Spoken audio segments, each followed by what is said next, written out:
Good morning, everyone. Good morning. Good morning. So let's get into it, shall we?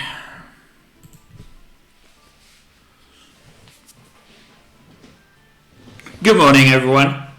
So today's stream will be a short one. As I have work again this afternoon, but I got vacation after, so everything's okay. Anyway, we'll be taking a look at the new game that comes out later this year. It's the Tales from Myriad. They have released a demo, and we'll be looking at it today and see what the system is about and everything. Anywho, let's get into it, shall we?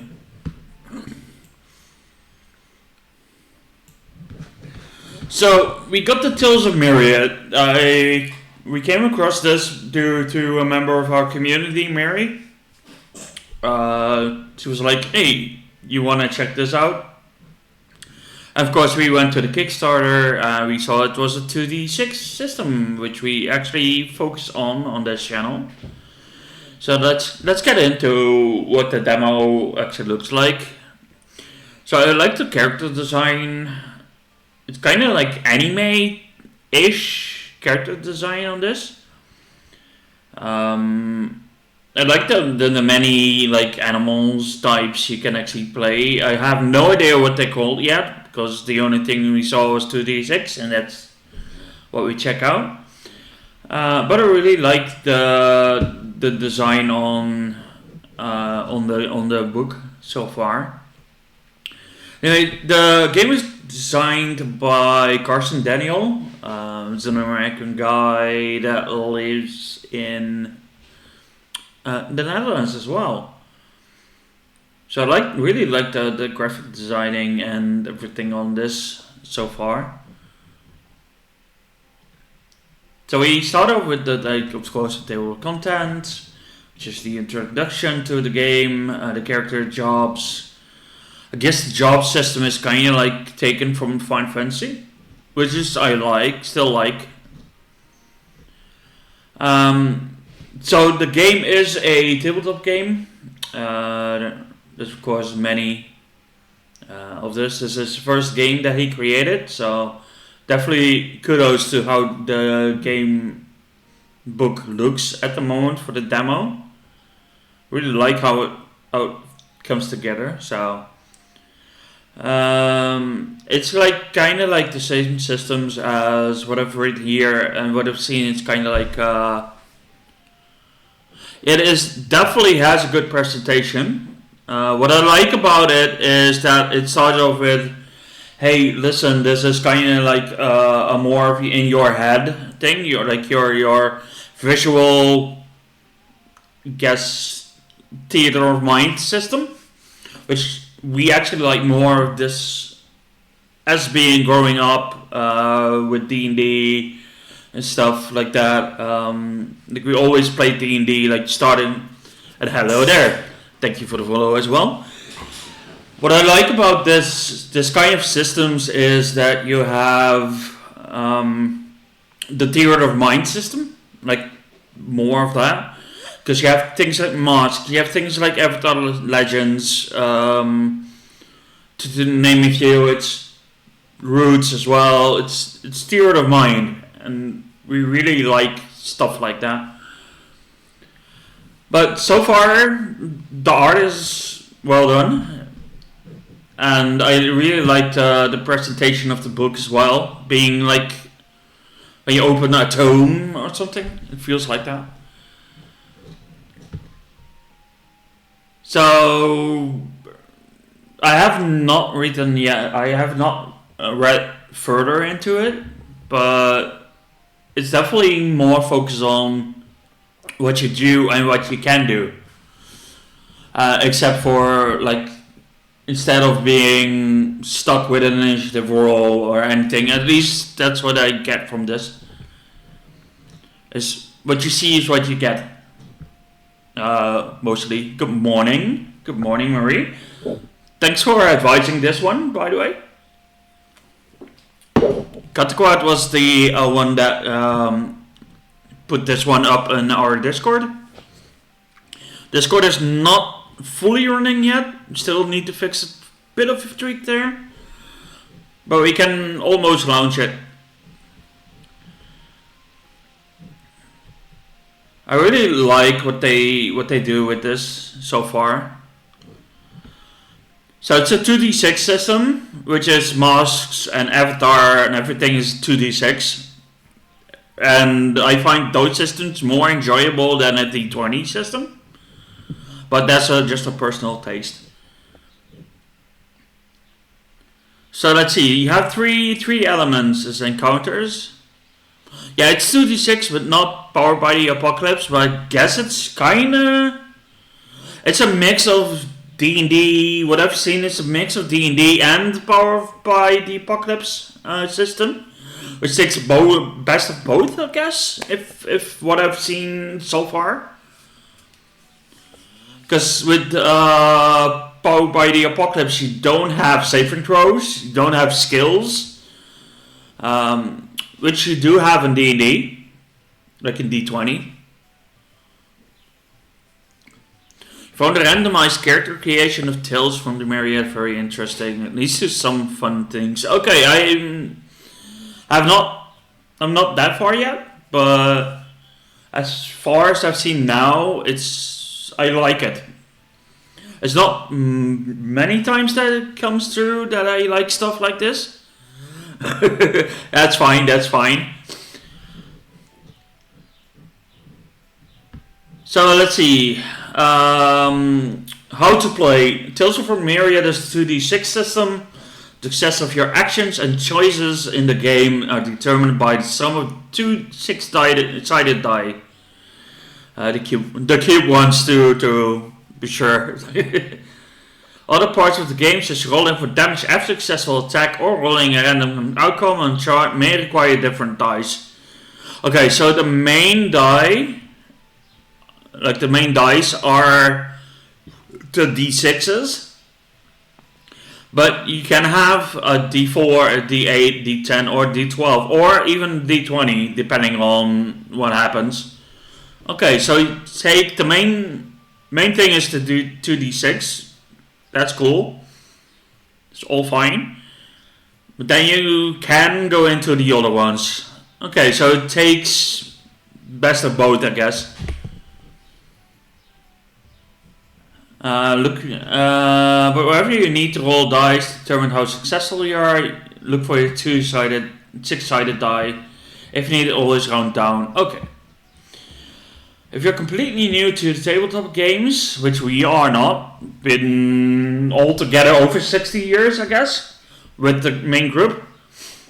We got about over 60 years of tabletop gaming experience. Which we really didn't do much with before, though. Before we went to... I know that Skoon went to tabletop gaming at one point, and now, same as me, I'm moving there as well. Because those are things we actually like doing, I love doing.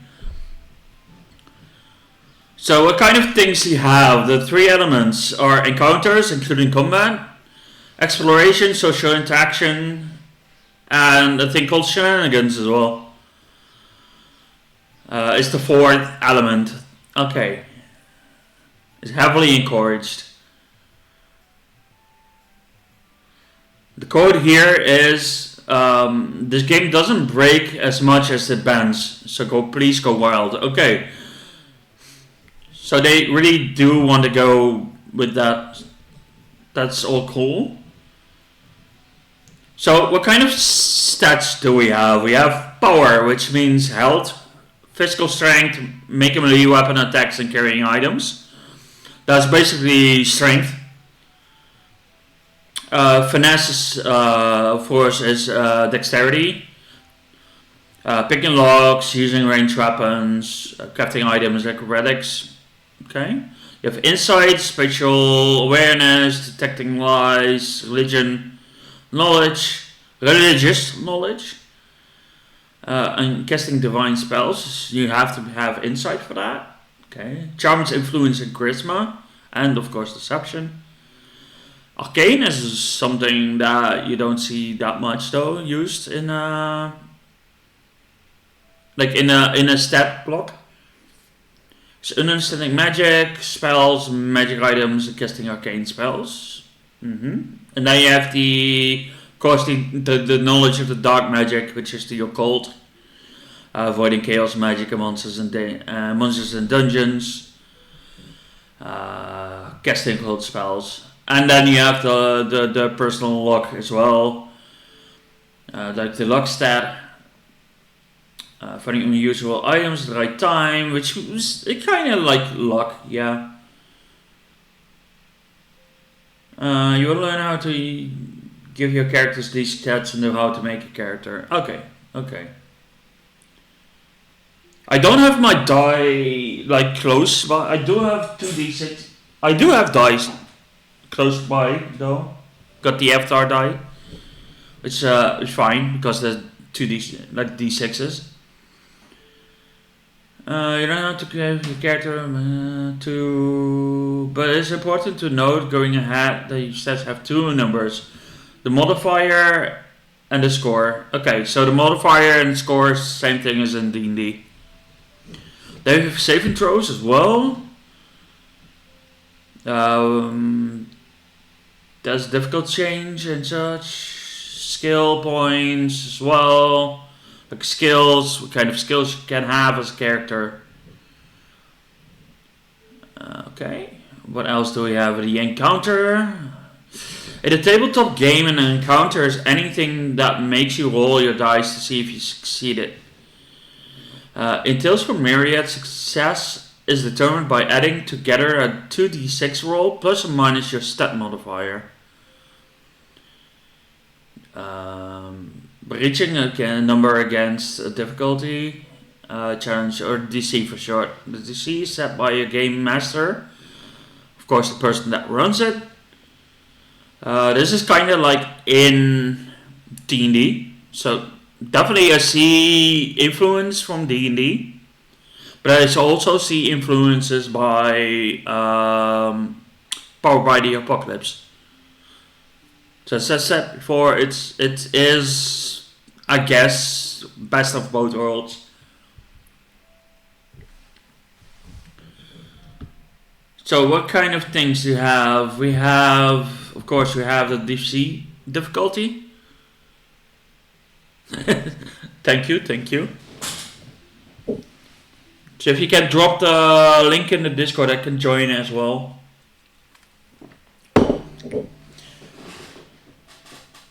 So the GM sets the world, like always. Let's see. That only becomes involved when there are conflict that needs to be resolved. Okay, so it's only usable when you have to roll the dice depending on the situation. So the key terms in the game are exploding. If you roll the max number of dice, you get to roll an additional die of that type. After the first time it happens, you can only do it a number of additional times the same roll, equal to your luck modifier. Okay. Like if you keep rolling, well, let's see here, you roll let's say you roll a 12, which is a maximum, like double 6. Then you are allowed to roll another time after that, and depending on your luck modifier, you can roll more depending on if you keep on rolling max numbers.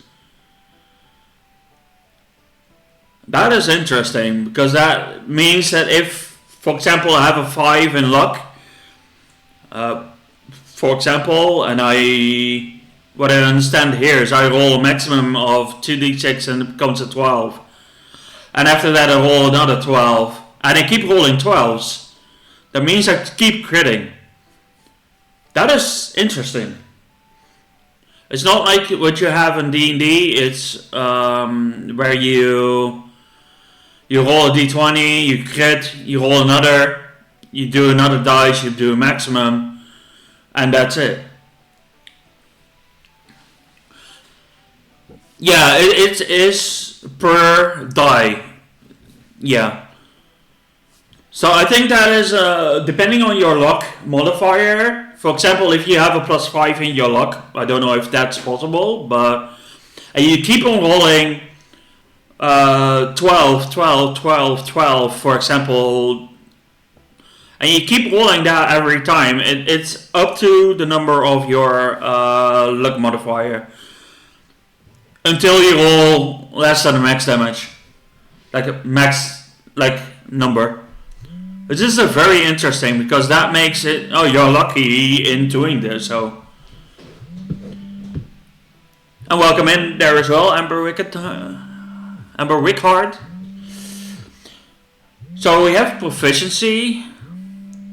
Phone buzz, mine. Oh, I see it.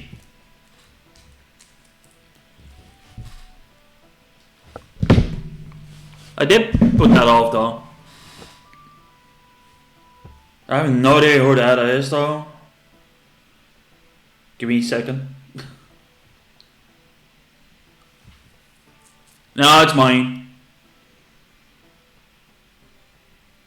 I have no idea who it is. Maybe let me put this one on. Oh, there we go. Sorry about that though. Anyway, we have proficiency as well. For weapons, that means your weapon uses normal. Not having any proficiency with a weapon means that you roll attack with disadvantage. So you're not like. What I understand from this one is that you don't.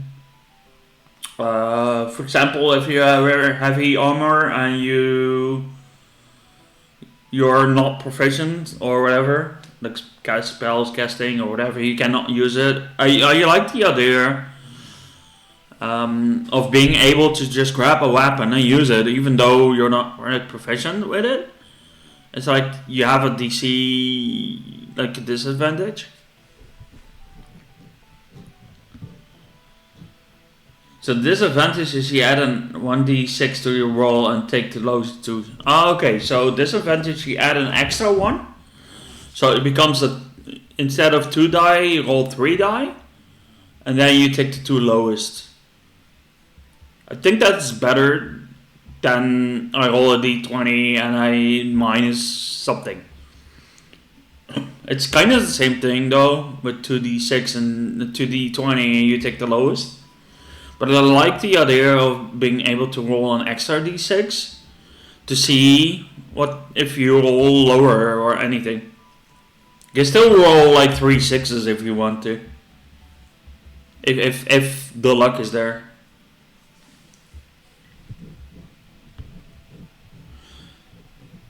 But exploding is kind of like the critical hit chance if I look at this. So we do have initiative.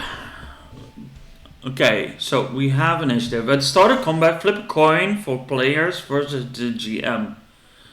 So it's flipping a coin to see, instead of everyone rolling like rolling a d20 like in D&D, you can roll or flip a coin. Guess we're just doing a die roll when we run it, because I'm worse with flipping. Let's see. At the start of combat, flip a coin for players versus the GM. Players and the creatures controlled by the GM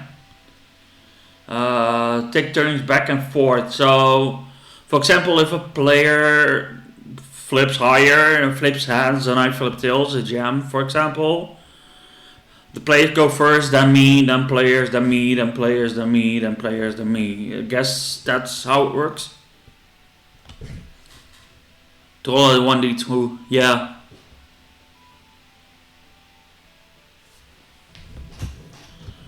So you have a few things you can do in combat. Like in a round, it's an action, it's an attack, weapon, push, grapple, make skills checks. bonus actions, reactions, movement, 30 feet movement, except unless it's so different. You have the charging as well. How to hit with a weapon. So it's a roll 2d6 plus minus power or finesse modifier, depending on what it is, of course. Which is fine, I guess. It's kind of the same thing as in D&D, where you roll a d20 minus strength or minus dexterity or plus. So it definitely takes the best of both. Okay, so you have a thing called Last Breath. When you are brought through 0 HP in a combat, you do not immediately die. Rather, you are brought to your last breath. While on your last breath, you are at 0 hit points. Whenever you take damage, roll 1d6. If you roll a 5 or a 6, you remain on your last breath regarding damage taken. If you roll a 1 to 4, then you die.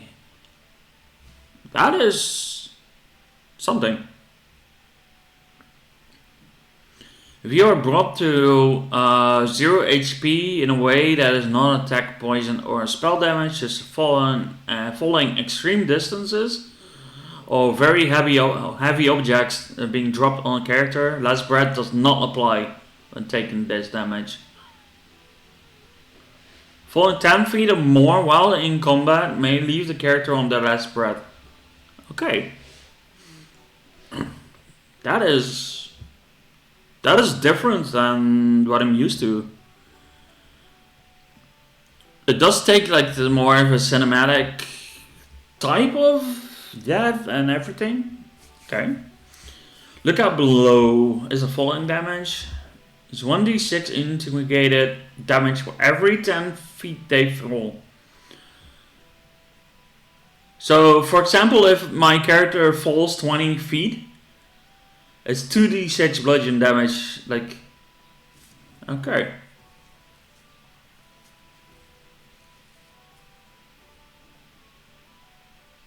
Okay. This is kind of interesting though. Then what else do we have? Critical range as well. We have attack of opportunity. Oh, attack of opportunity is there as well. Moving away from an enemy in combat without first using your action or to disengage from them may prompt them to use their reaction to make an attack of opportunity. That means that it's when you move out of the threatened square. It's not in, but out. Same thing as in D&D. Okay.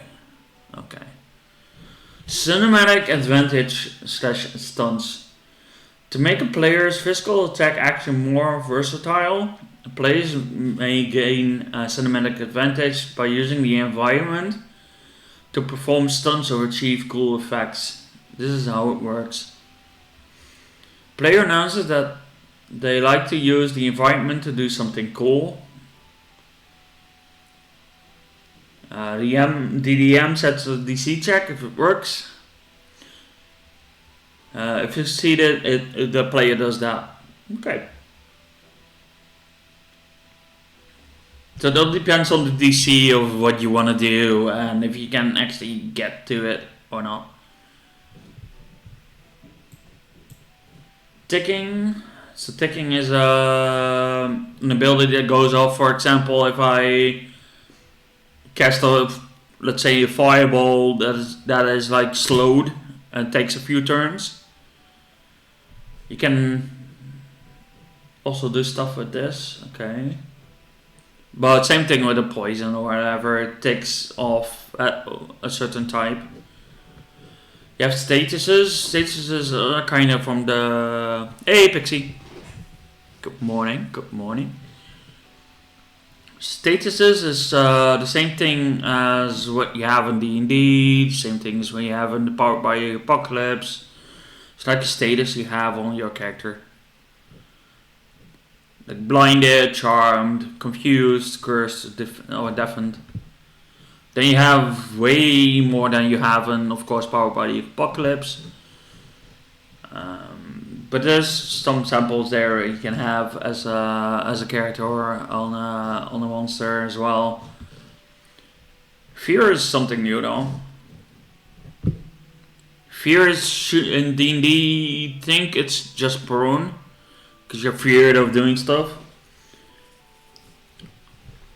I like the artwork on the book as well so far. So exploration is a key part of the play. This is positive because I really like the exploration of for like D&D and everything. Exploration for me as a GM and a player is very important. Same thing with roleplay.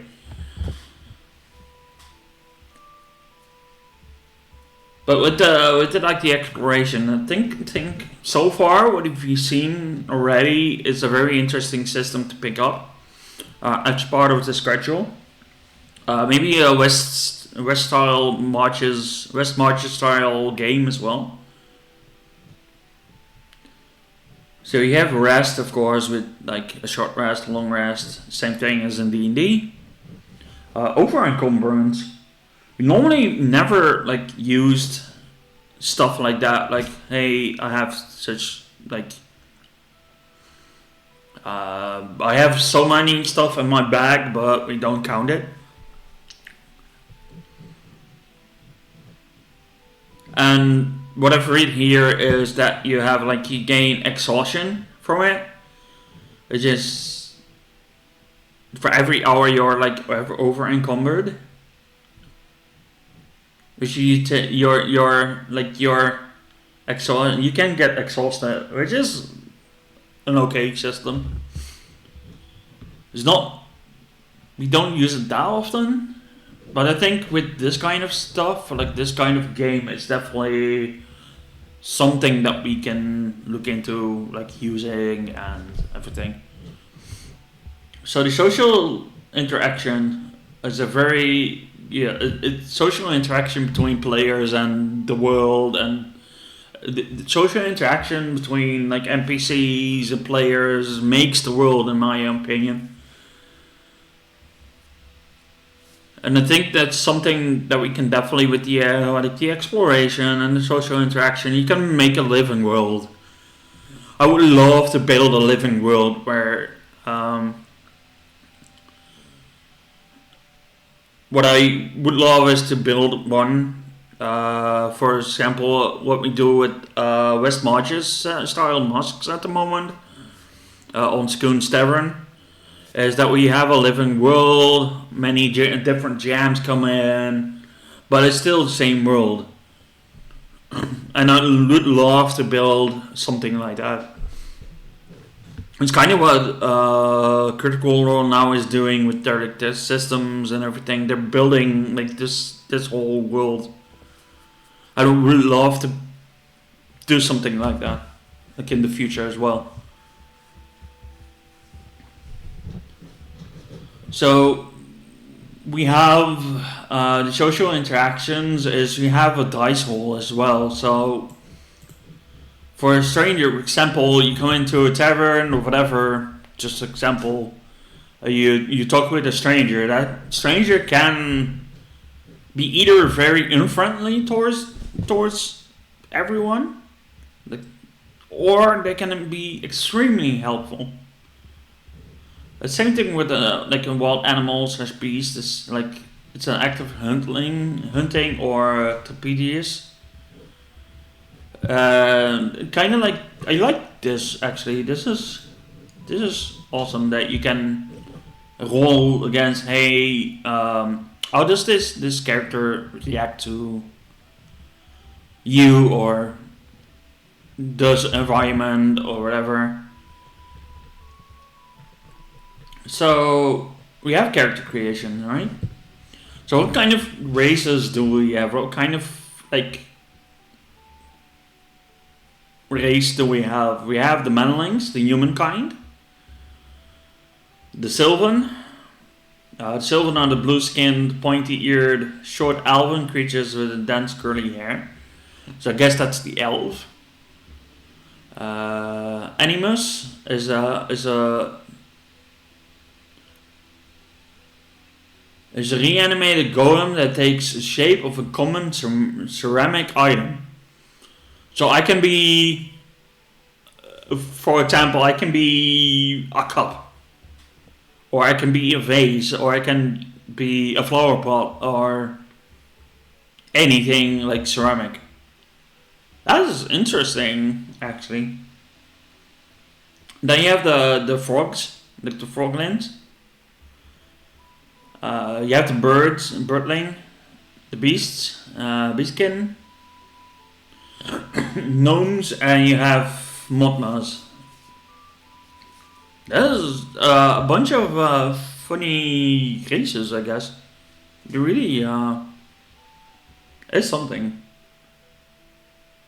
And they don't have what you have in D&D is that you have classes like your races that gives a +2 to this or -1 to that, or but it's just personal flavor, I guess, what you can be. Then you have a few homelands as well, and then you have the stats where you can roll into. Very interesting, very interesting. I like this system so far. So we have stats, of course. We have jobs. Jobs that actually add like stuff to your ability scores. For example, Scholar is a -2 to power and a -1 to insight, +2 to arcane. Because you're a scholar, you're like trained in the magic arts, like arcane arts. Just a sample that you have like a few things.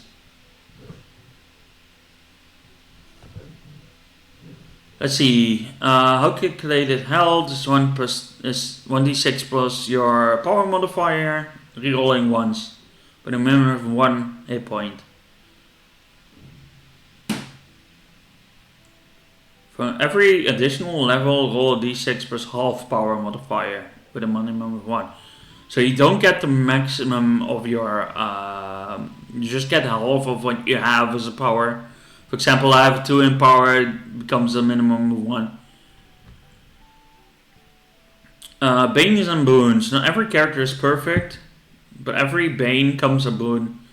You may select 1 bane and 1 boon if you wish. So it's kind of like a character flaw, which you can have as a character, and a positive and a negative. You can be short-sighted, you can be paranoid. For example, you can be clumsy, which I would love to play once, like a clumsy character. You can be illiterate. You can either be can have a phobia as well. And then you have the boons, which is stat change, or awareness, or earthspeak, earthspeak language of natural world. So, okay, that is interesting. How further I'm going into, like, the book, I'm more interested in actually playing it or jamming it. So definitely something that we can look into doing. Like, we don't have the full game yet. I think it comes out in October. I think.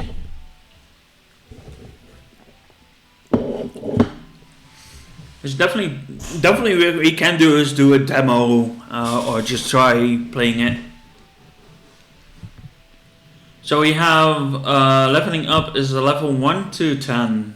So the next level is 10. At least for now, I guess. I don't know what if they will improve it or will go further on it. I think if it's I've seen what the Kickstarter did. It was a successful Kickstarter. So if there's gonna be like extension books or whatever, it's definitely something to look out for. So you have levels. Which is level 1, you get the tier 1 ability, starting abilities, like you start level 1.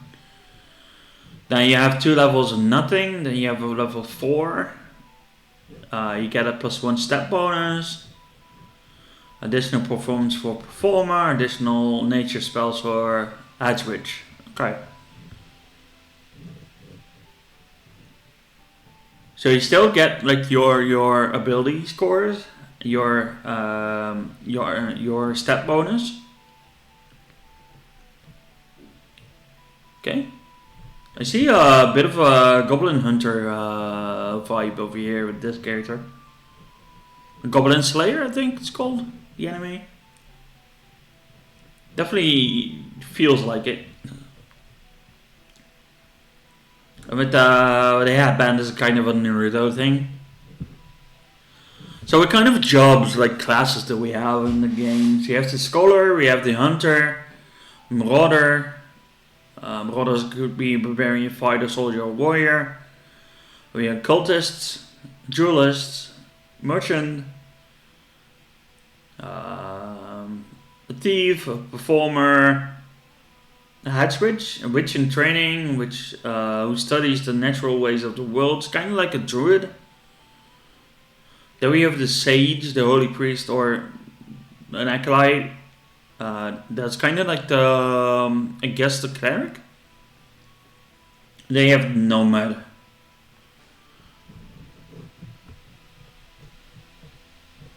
Okay. The Scholar, which gets stuff. You have the Hunter. I like the artwork. But there's definitely lovely art in here. Like, what do you have as a performer? Cunning Connoisseur. You could either, like, you can choose one of 3. It looks like you have 3 options what you can get. Or do you actually get everything?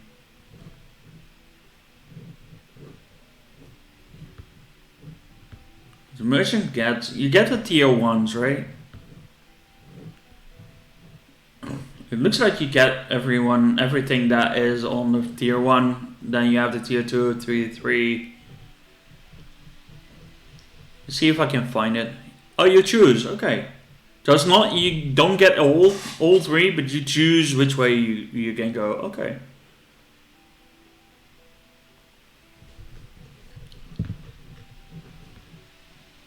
So you choose one of the 3 options you have. That makes it very interesting because you can have like, for example, it could be duelist or you pick up more if you complete a personal quest. Oh, nice.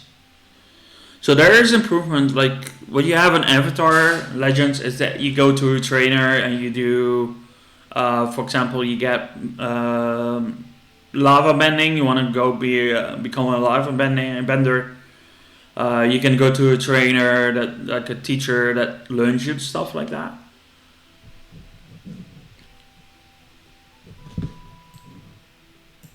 But with leveling, you get one and you can do a personal quest. Okay, cool. I like that system. Makes your characters like diverse. I think that is a very interesting thing as well. So you have the equipments, right?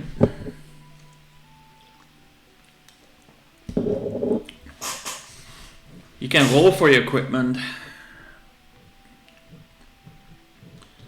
So, for example, I would be I guess a merchant. And then I can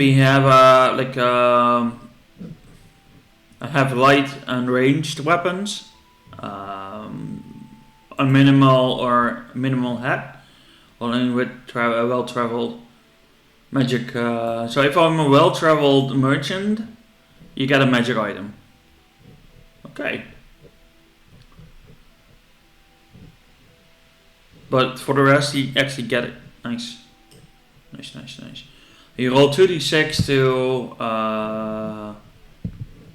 technically roll twice in the adventuring gear and once on the general and small gears. Okay.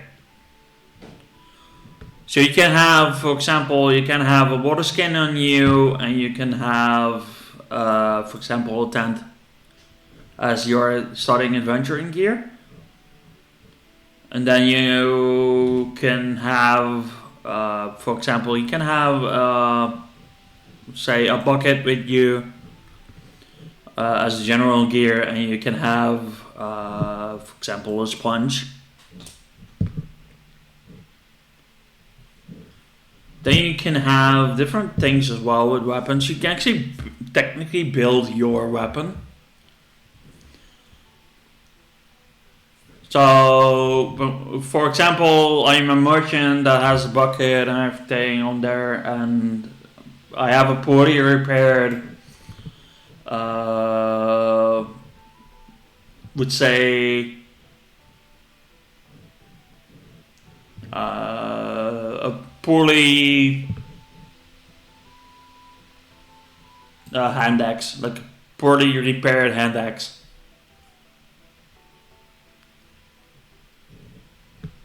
And then you have the a description as well, which is could be a poorly repaired hand axe that glows faintly in the dark, or it could be made of covered in leaves, for example, or coated in poison, or covered in magical bandages. That's giving your weapon like a personal touch, which is cool, because it makes you feel like, hey, I got this weapon. It's just not like a random normal hand axe. You can have like magical weapons as well, with different like descriptions and what it can be. You have your armor as well, where you can choose. I like the idea that you can like build your character by making stuff like this and choosing stuff like this. Oh, here we are at the personal quest system. So in creating a character, you roll for 3 random personal quests on the following chart. These special achievements within the game that allow you to progress your character outside of leveling up. So it's kind of like a thing next to leveling. Folks, a D50. Ooh. How do we roll that though? Because I haven't seen a D50 in like ages. I guess that would be a D100, just like half that.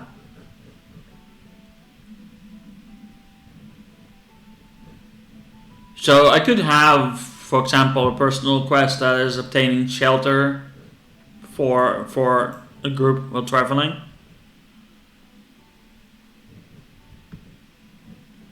Or I could have like have a third party assist in a dungeon, or I have to disrupt a spellcaster, for example.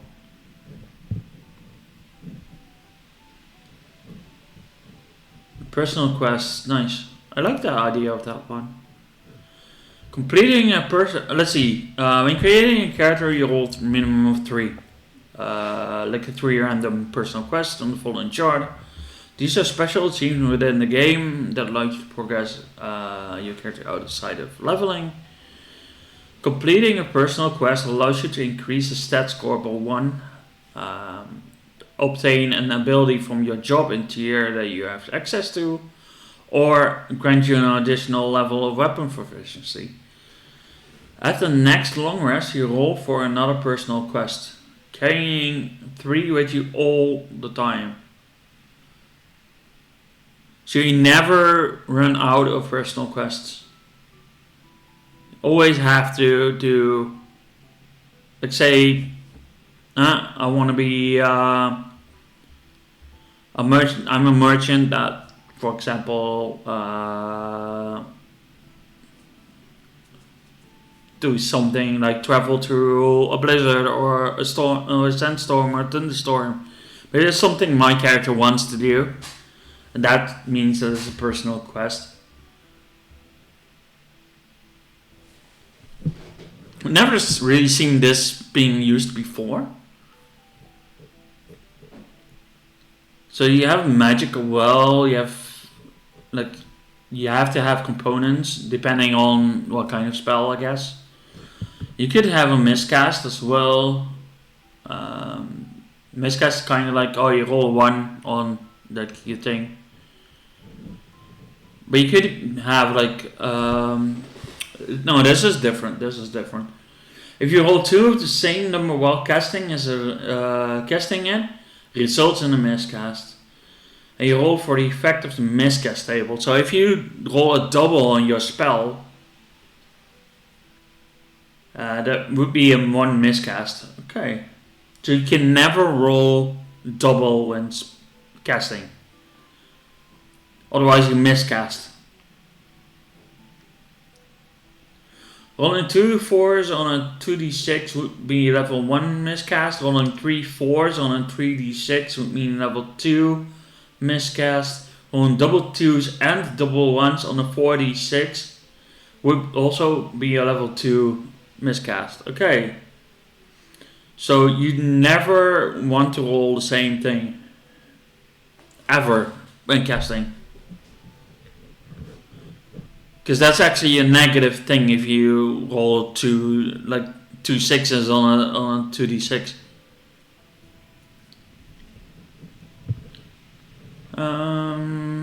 We have more stuff though. Let's see. You have charging. You have a counter spell system as well. I'm not going fully over it, but it's definitely just looking at what catches my eye. So far, especially the art actually does, but let's see if we can find one that is doing something for me. So we have, for example, an arcane spell called Deep Pockets. Make a target pocket hold an extra large inventory slot in space for the next 24 hours, which is it's a CD of 2+. Okay.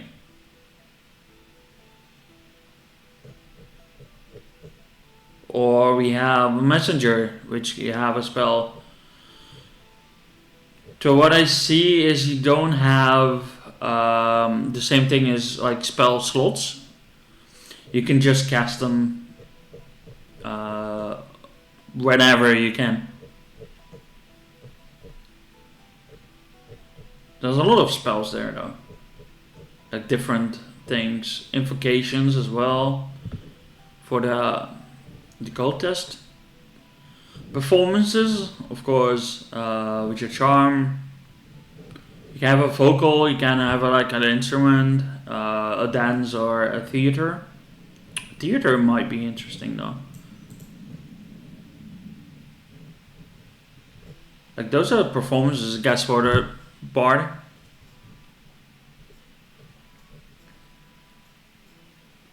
Poisons.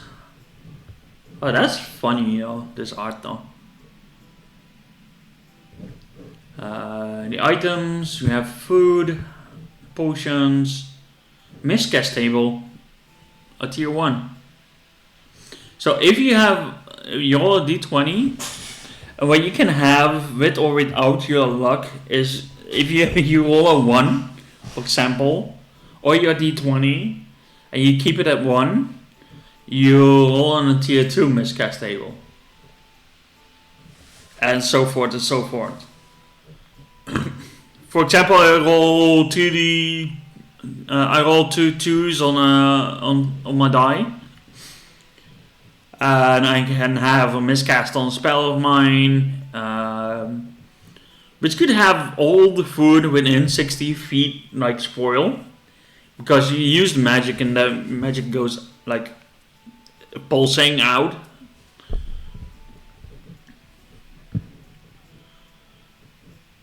Or, for example, if you go to you can have like you can have a tree like grow underneath you, like 60 foot tall tree. That could happen. That is very interesting. The miscast system. And you can have corruption as well, being corrupted by something. So far, I like what they are doing with the system. Definitely something that we want to pick up. At least I want to pick up. Next to Avatar, starting on the 12th of August, we're doing a live game of Avatar: That's the Airbender, like Legends. But this is definitely something that I feel like we can do as well. So you have a dungeon generator for GMs, you have social encounters, monster makers. You can have like general features from the enemies, you have a loot table as well, which can give you like sample. You can find equipment, or you can find 1 to 8 copper pieces of trash. You can have a curse on your weapon, like equipment, everything, exploring travel generator. You can like travel, you can do a short rest or you can do a long rest, but you can have like you can explore for example 1d4 hours. As for example, you explore the world for 4 hours, and you can get into a weather change, or you can go into a challenge like a battle or ruin channel, or a ritual site, which would be a channel like a challenge, or just an encounter, or an ambush at the resting site. You get all options.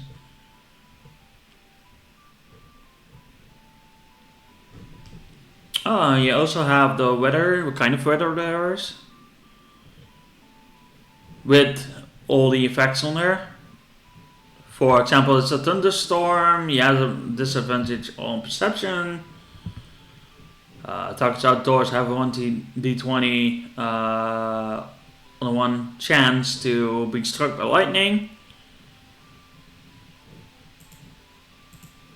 Targets wearing metal roll a disadvantage.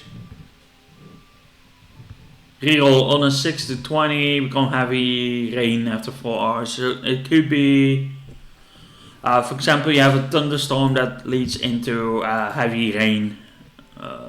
Anything. Then you have the places as well, different places there. A few are the City of Light, the capital of Luxian, beneath a mountain. There is a crier that sings all the time and can be heard through the city. Host to wax light liberum. Okay, interesting. Like these are just like important locations, I guess, inside of the world of Myriad. You have groups as well, like religion, puzzles, more information about it. You have specialty classes as well. You have a morpher. Requires a occult of +3 and an insight of +2, which you can also go into. With your morpher, you can change into a beast. So okay, so how does that work though? Specialty classes are jobs that become available to those with the right prerequisites. They are an option and offer a different playstyle to those who are seeking something specific for a character. Upon taking a specialty class, you are considered level 1 of that class. You follow the leveling chart as you normally would, up to 10 levels between your job and your specialty class. Regarding of the current level. For example, if you want to be a morpher and you have, example, you're level 1 and certain you have the prerequisites like available, you can go the next level. You could go into a morpher and you can like level up until level 10.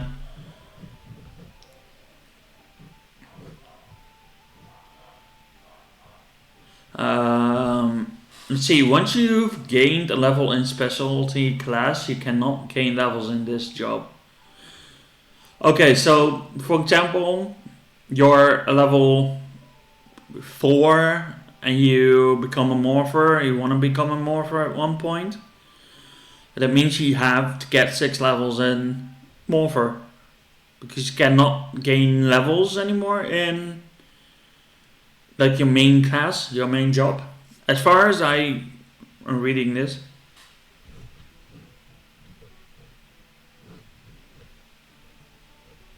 But those are like specialty, like advanced classes, I guess. Like, it's very interesting that you can actually go outside of like your base class. You can have an advanced class as well. Anyway, that was the book so far. Maybe we can we do it? We still have like an hour left. So let's see how it works though. Let's craft a character together. So we have let's see. Let's do a dice, like virtual dice roller. Don't know if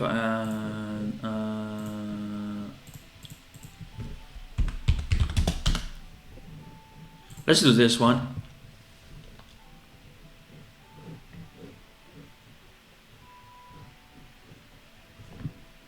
Can I don't think this is the right one. There was a...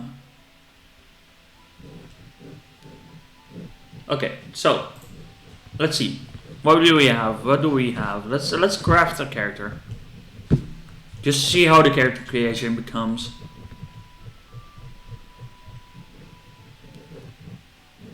Can we do this? Let's start with the main page. Character creation on number 2. Number 2. Character creation. Choose your kin. So we have 1, 2, 3, 4, 5, 6, 7, 8. So we have 8. So let's roll a die.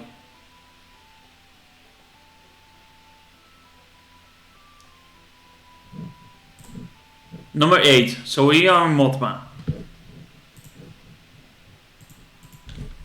So we are a moth.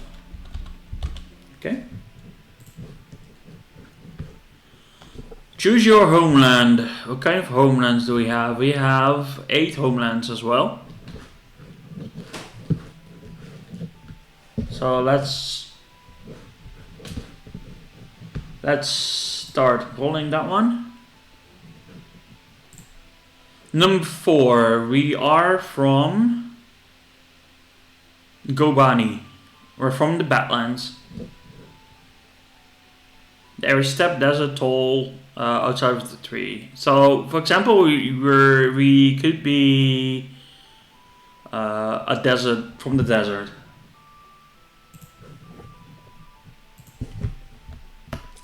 Let's see.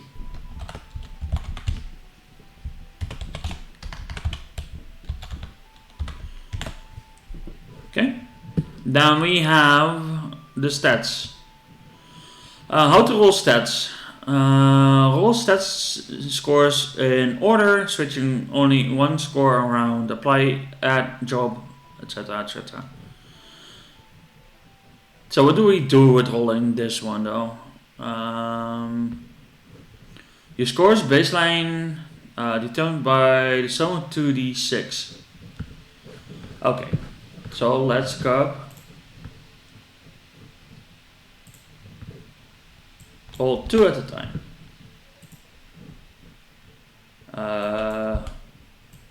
2d6. So that would be an 8. You have a score of 8 in strength or in power. A 5 in that one. We can still switch around what we can do. Ooh, that's a 4. You can still switch around to fit the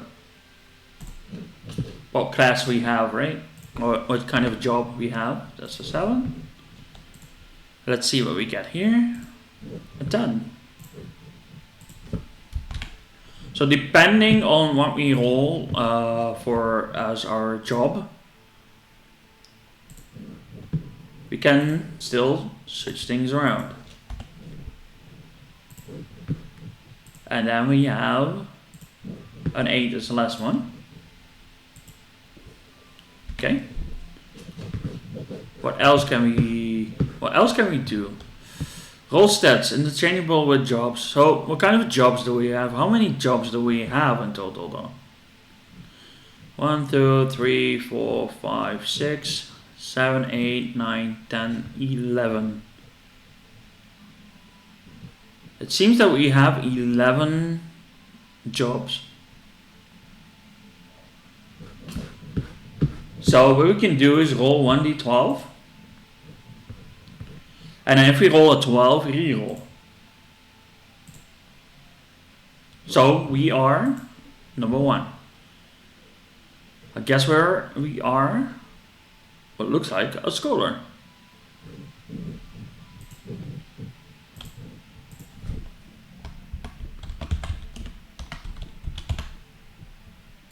We're a scholar, which means that we get a -2 on power.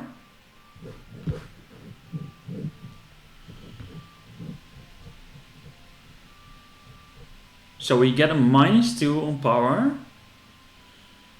We get 0 on finesse. We get a -1 on insight, and we get an arcane of +2. So that means that we can have a 12 in arcane. That is fine.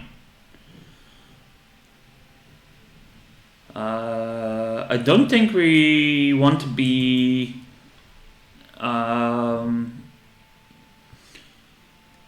let's see, do we want to go for, yeah, let's go for a 6 in that one and still have one skill that we can change around if we want to. But I think we're fine with the stats we have now. So inside is a 3. So there's not like a lot of insight there. But what do we have? We had this. So what kind of skills points do we have? We have a score of 2. So we have a -3 because we have a score of 3 in insight. Then finesse is a 5, that is a -1. A 6 is a 0. 7, 6, 7, and 8 are both zeros. That is all cool. Then we have an 8 that is also a 0. And then we have a +4 in Arcane. Okay, cool. So we created our base, right? So we're gonna roll equipment now. Let's see, let's go to the equipment. Of course we have the unlock. So what kind of scholar are we going for? Are we going to be a spell slot? Or are we going like a spell student? Or are we going to have a mage armor? Or do you have a con artist type of artist? Like scholar. I guess we're going for, let's see, can I roll? Where's my mouse? There. I don't have a D3, right? We actually do. So let's see. Number 2, mage armor. Okay. We are a mage armor. Magic weapons, condition, corruption. We don't have corruption. So I guess this is a tier 1 skill. So we have mage armor.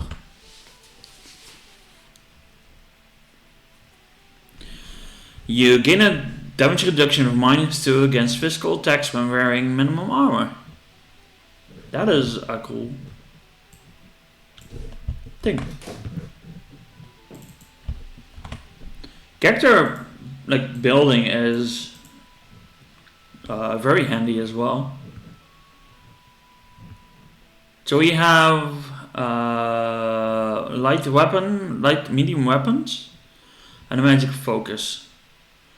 And minimum we have academia, spell slots. Is there item slots, HP?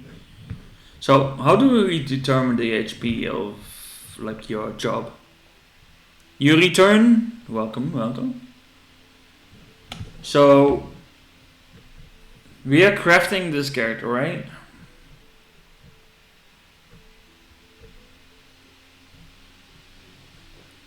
So how does the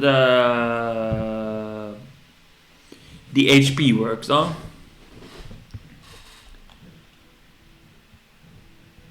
How do we determine health? Roll a d6 plus your power modifier. So we roll a d6. And that's our HP. That's not bad. We have a maximum of 6. I like the randomizing, just taking like a die and then roll for it. Like to see what kind of like raise or job or whatever you don't. I like the way you can roll for it, or just take a D8 or D12 and then if you roll 12 on the D12 you re-roll.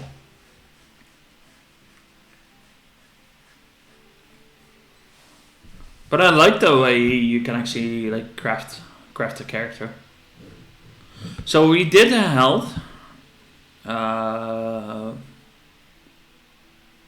Maid had a whole HP of 1. Oof. That's a lot of high HP there. So we are Mothma. And we are a scholar from Gobani.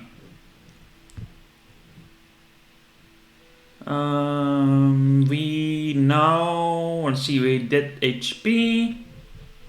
Let's see, what do we... Where is it? Where is it? Ah, I lost it.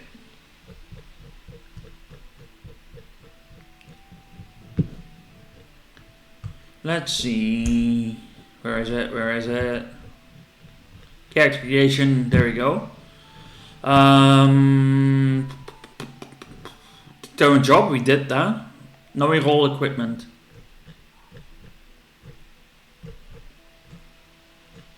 Like we did the jobs. So equipment is down here somewhere. The system so far looks like a very fun system to actually do something with. So we're definitely gonna do a demo of the game set in this world. Job equipment quick list, light, medium. So we rolled twice on the adventuring gear. So we have let's do a 2d20. 3 and a 19. So we have a tinderbox with us. Let's see. And we have a tent.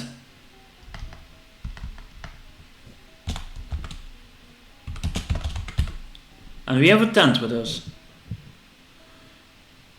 What kind of general gear do we have? That's also a 20. So that would be 1d20.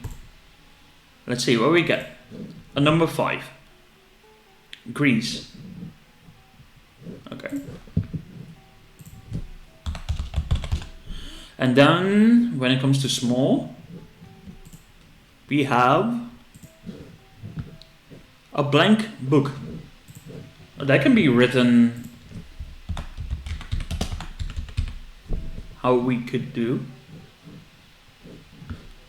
Okay, so weapons. We can have a light, medium weapon. So we roll for that one. We have a lucky. Ooh. We have a lucky.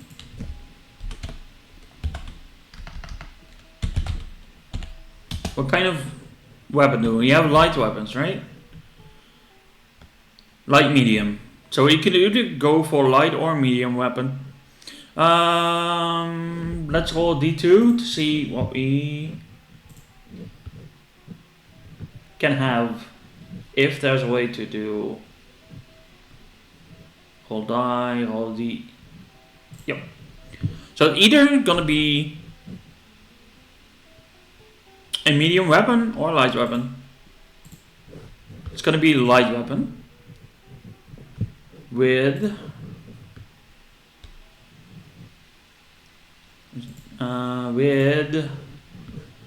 it's a shottel, a sword. So lucky shottel. It's like a sword with. Kind of things do we still roll? I think we do roll the adjective, the weapon, and the description. So this one is. What is it? What is it? With an encrusted gem. Like an encrusted gem.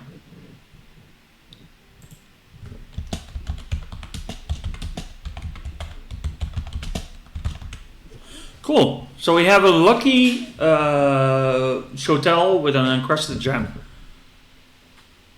as a weapon. I like the idea that you can craft weapons and give them flavor. But you can also, like, if you roll a 19, it could be a freezing weapon, which means that it +1 cold damage.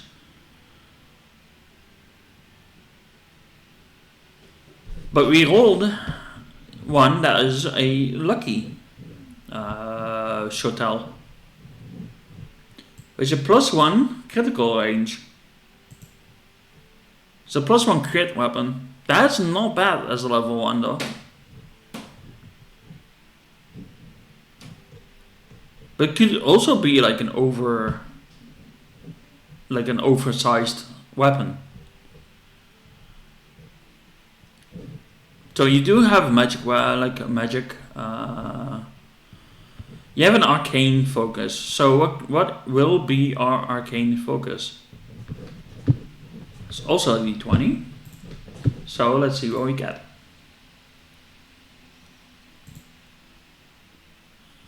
And the crit range +1 means crit on a 3 or 4. Since the damage is a d4. Nice. That's not bad though. I like the system.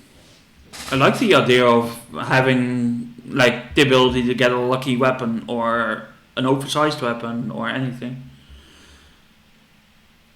So we have a misty orb that floats on its own. That is not bad though.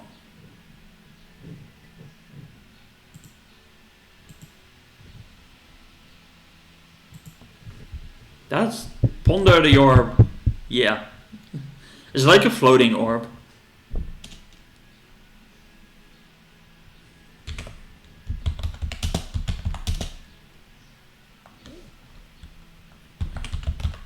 That's cool. So what do we... Let's see, we roll for the magic item, then the appropriate description. So...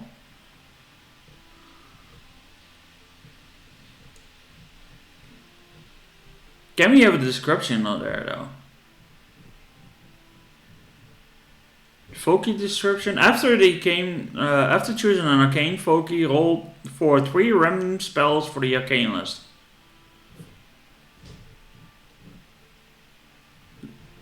So we have 3 things that it does.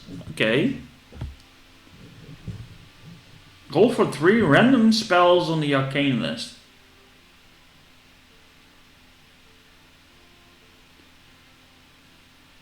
But the question is, of course,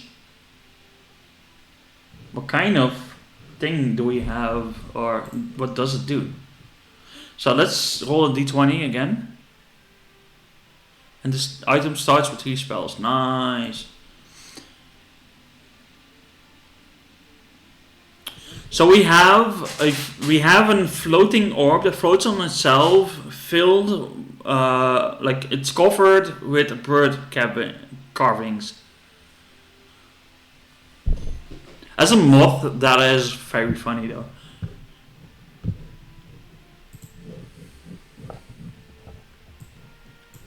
But I definitely might want to do something. It's a borb. Yeah. It's not a burb, it's a borb. I like the character creation so far. It's definitely something that we are going to do as well. Still have to plan it though. Because tomorrow is too short of a day though. I got the borb. Yep, I got the borb. I got the borb. So let's see, it's 22nd, I have something still. On 29th. Do we have something on 29th? Marie, are you up for the 29th? Maybe we should post it in the Discord though.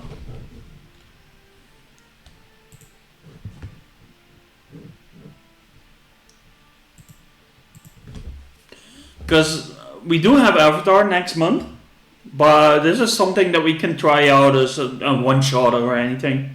Like get it out more.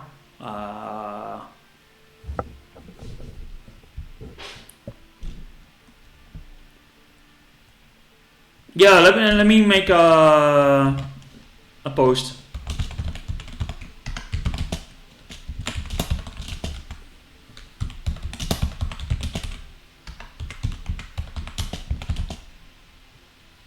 Oh, yeah, I'm looking forward to it actually.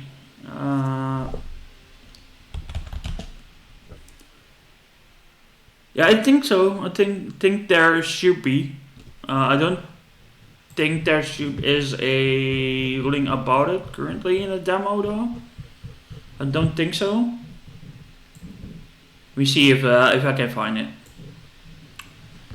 Myriad places demo. So those are the. Don't think there is one at the moment though. At least not in the book so far. Let me switch really quick.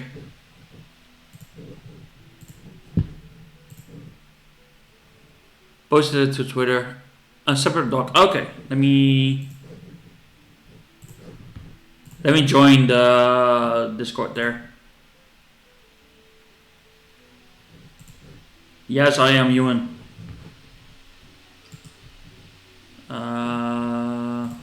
Yeah, I always mute my my thing.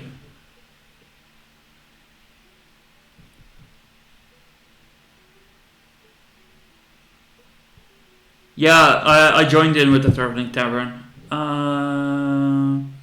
There should be one, right?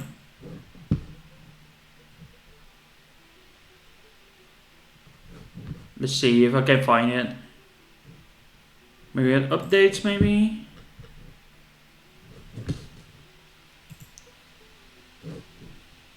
Am I human? Mostly of the time, though. Myriad announcing how to play. Maybe there's one in here.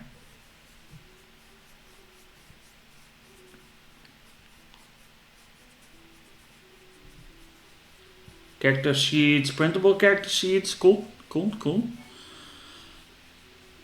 Announcements? Okay. General chat. Myriad announcements.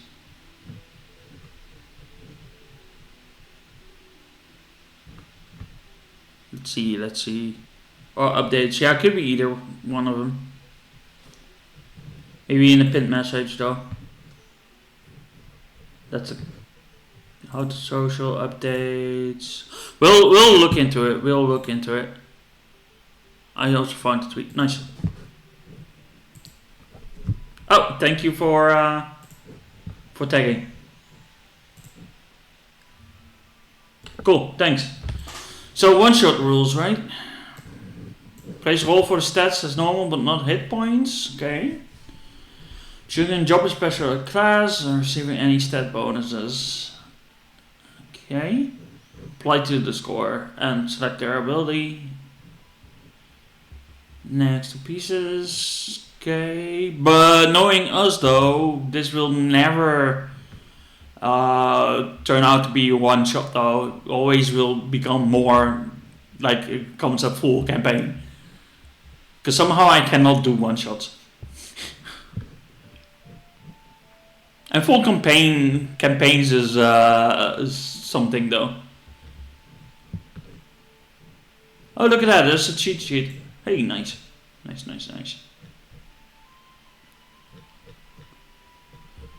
Did we have it on Roll20 yet though?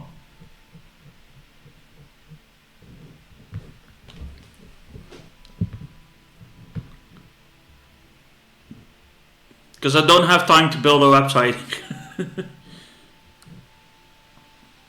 Don't think I have the time to build a website. No VTT yet.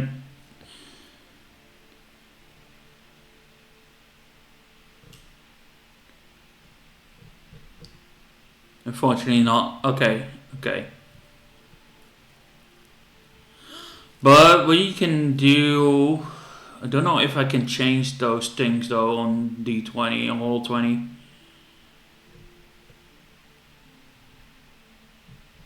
But definitely something that we can look into. I mean, we can just take the basic... I think you can even edit though.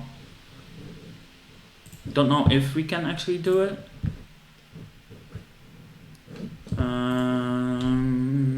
Maybe there's a way. If we find, like, we could do I don't know if it's in here though.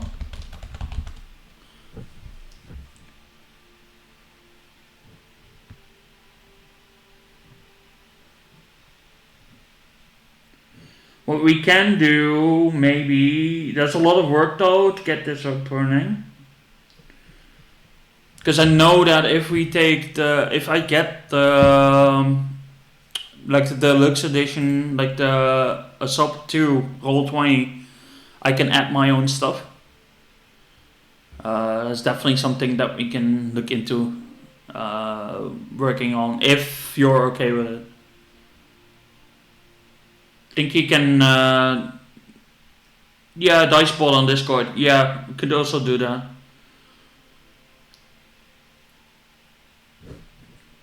Then I have to set up a dice roller though.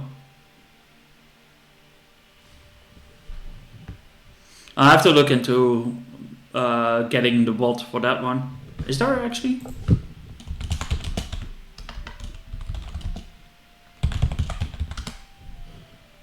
Dice roller Discord, dice Discord. Okay. Well, that's the first one. Guess you have the D20 dice roller. Oh, there's a lot there.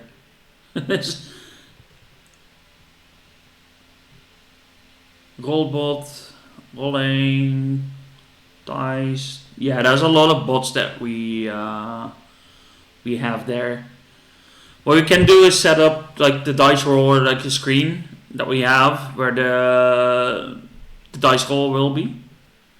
Because if we're gonna do that in chat, like in Discord, in like Twitch chat, we're losing sight of it.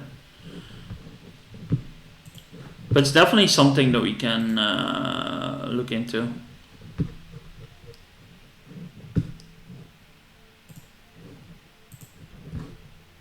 That's definitely something we can look into.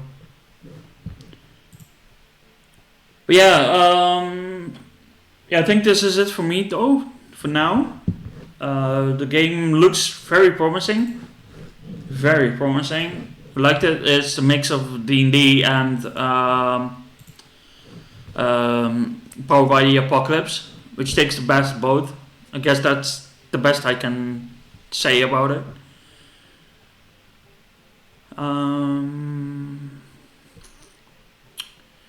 Yeah. By the way, this art. Tell me this is inspired by Legend of Zelda.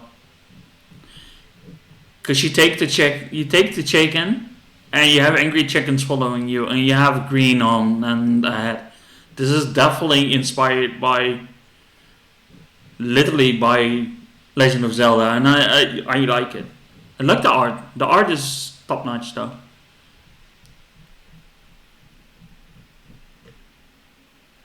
I like the idea that you could be like a golem that's like a pot, or you could be like a cup, or you could be whatever you want to be. I like that you have the characters, like you have your races, but those are actually just guess flavors you can add to your character. This is cool. I liked it. I will definitely, once I get my money in, I will definitely, hopefully be able through Kickstarter still. And back the game. Or if it's not possible through there, I definitely will look into it, getting the physical book. Because I don't have enough like books there still. I have the Avatar ones, but I need more books. But let's see if we can find a target for now, though. If I can find my mouse, though. There it is. Let's see. Do we have a target that we can raid?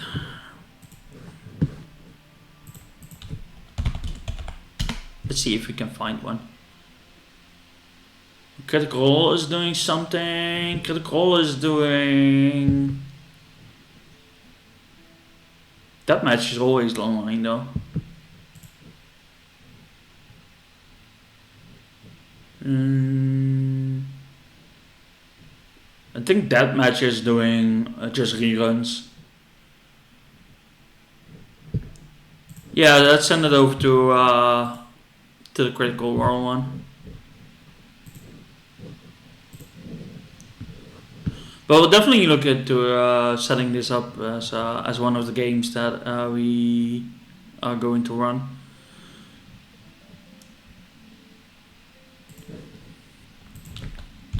For now, we're gonna send it over to Critical. No, I have to type it correctly. Critical Role. I sometimes type Critical Role just right as in roll. Anyway, let's go and raid. Oh, I am not able to. That sucks. I'm not allowed to raid. They disabled raiding. Do I have anyone else? Yeah, let's send it over to one of our friends. He's doing some VR thing, I guess.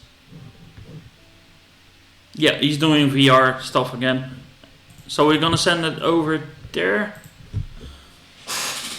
No problem, no problem. Definitely looking forward to the full release. And looking forward to the first game, actually.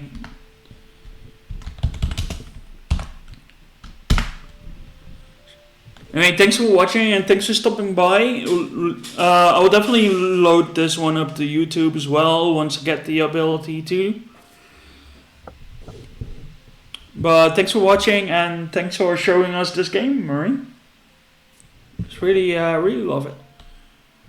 It's not quickly that I fell in love with something like this. Anyway, thanks for watching, everyone. We'll be back on Sunday.